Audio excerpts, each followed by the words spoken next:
Hey everyone, Star Master Jeff here, back with my special bonus series where I talk about how I plan the Adventurecast campaign, available exclusively for our Patreon listeners. In today's debrief, I'm giving you a little bit of a look at Episode 7, Black Harbor. I'll be talking about what was planned, what surprised me, and how much I'm actually improvising behind the screen. If you're into GMing, world building, or just a little curious about how the story takes shape, you're in the right place. So this episode is a milestone in a couple of different ways.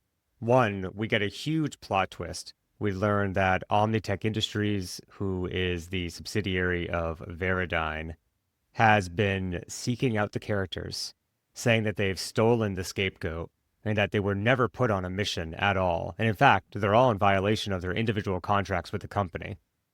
This obviously comes as quite a big surprise for the crew because they thought they were part of an elite secretive force to go investigate a signal on the outskirts of the galaxy. There was a lot of subterfuge, a lot of cloak and dagger, and they just accepted it. They knew they were going to get paid. They had a ship, and they made their way to Wafisa to get Dr. Alara Voss. It was all just a given for them. Everything was going to work out just fine. Fast forward 7 episodes, and the characters are flashbanged, tied up on the ground. And this part right here at the very beginning, I didn't exactly envision it to go down like that. I knew that Omnitech was going to catch up with the crew, and I knew that I needed soldiers to go and attempt to arrest them. But they ended up being in the radio tower when that happened, and they also weren't posting a guard at all, because overall, Wafisa is pretty safe. Although there's the Guardians of the Work, no one's really trying to find them, and there's far more square mileage in the city of Wafisa than there are Guardians of the Work to actually patrol it. So I could see why they may have been lulled into a false sense of security. But in the beginning of this episode, that sort of became their undoing. So the soldiers crept up, threw a flashbang in. They all failed their saving throw, all ended up on the ground.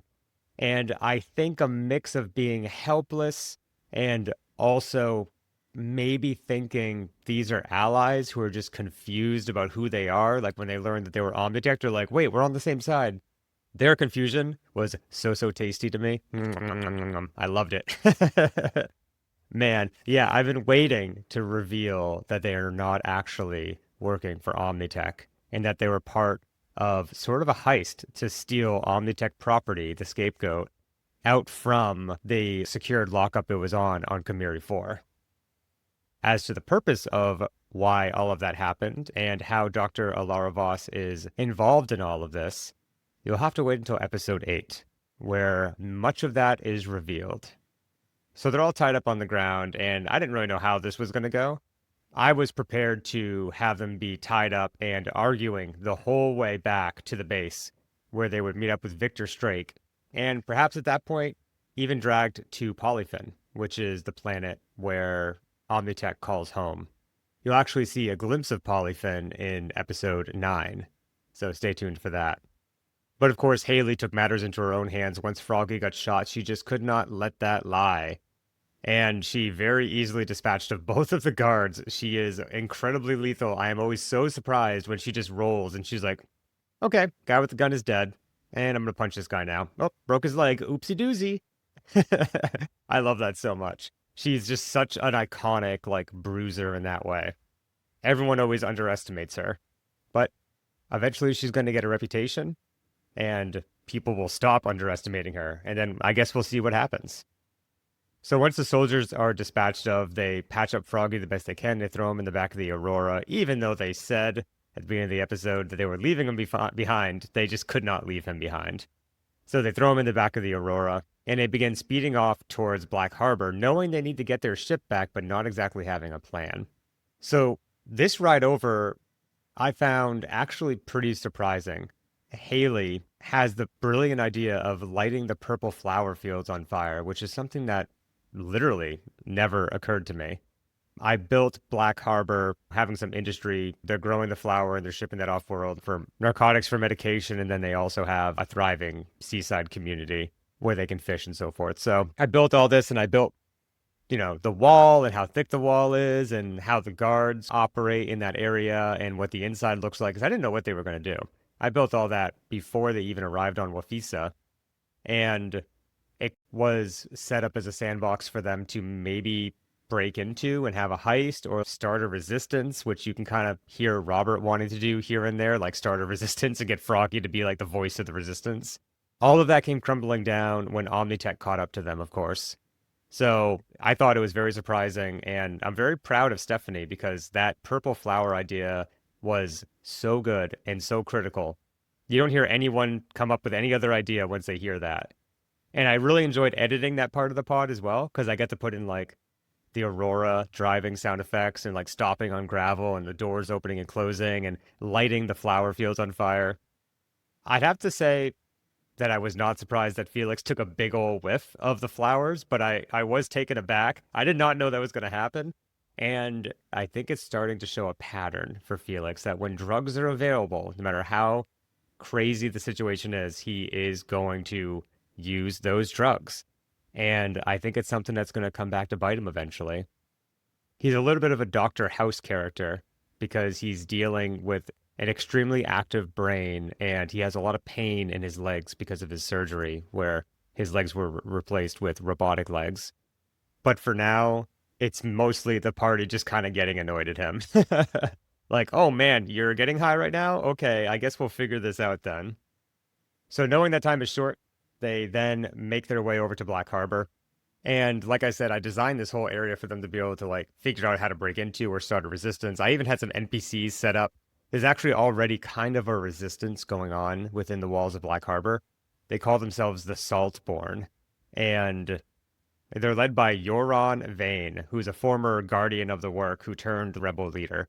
He's very charismatic, he's very resourceful, and his innate leadership qualities allowed him to gather other extremely skillful people around him.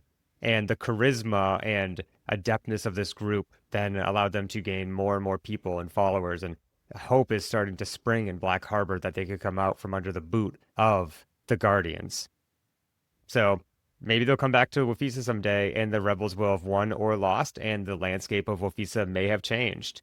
The factions, the Saltborn, the Guardians, Omnitech, Veridine, the Drift Rats, the Neon Fangs, all of these groups that you're hearing about are still operating behind the scenes. So if they ever go back to Chimeri 4, for example, I'm going to do a bunch of random rolling using the Stars Without Number tables to figure out what these factions have been doing in the meantime. And hey, maybe the Neon Fangs don't even exist anymore. Or maybe the Drift Rats have been stamped out of existence. Or maybe they've taken over the entire station. So it'll always be really interesting to see what happens when the characters go back, because a lot of that is me rolling randomly. So I'm also excited for that. So, time to talk about the elephant in the room, which is Victor Strake.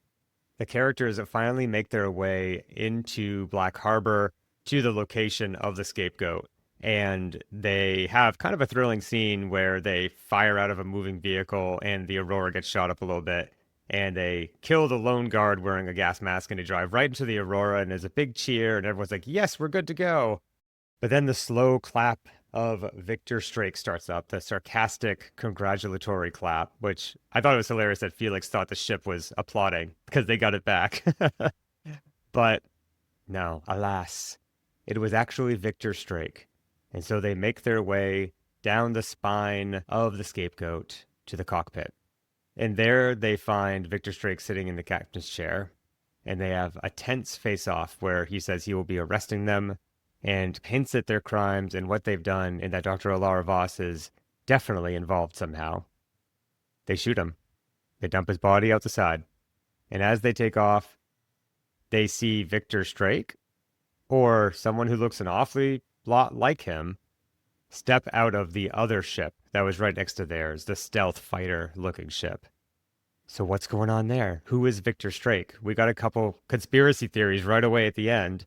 Is it a twin brother? Just a close family member? A clone? Were they really robots or something? Who's to know? Except for me! So stay tuned and you'll learn more about Victor Strake as the game progresses. So episode 8 has a little bit of a hint at the end, where they are going back to get Dr. Alara Voss, and she's in dire straits. They need to pick her up and leave immediately. Because although Victor Strake has been shot dead and a couple Omnitech guards are dead, It's obvious they need to escape as quickly as they can, and then try to get the full story so they can figure out what exactly they are going to do next. Well, that's it for me. Thanks so much for listening to another Star Master Log. I appreciate you for subscribing to our Patreon. It's so much fun to go on Patreon and see people engaging with us and really enjoying the content that we're putting out there. So thank you so much. Love you all. Bye for now.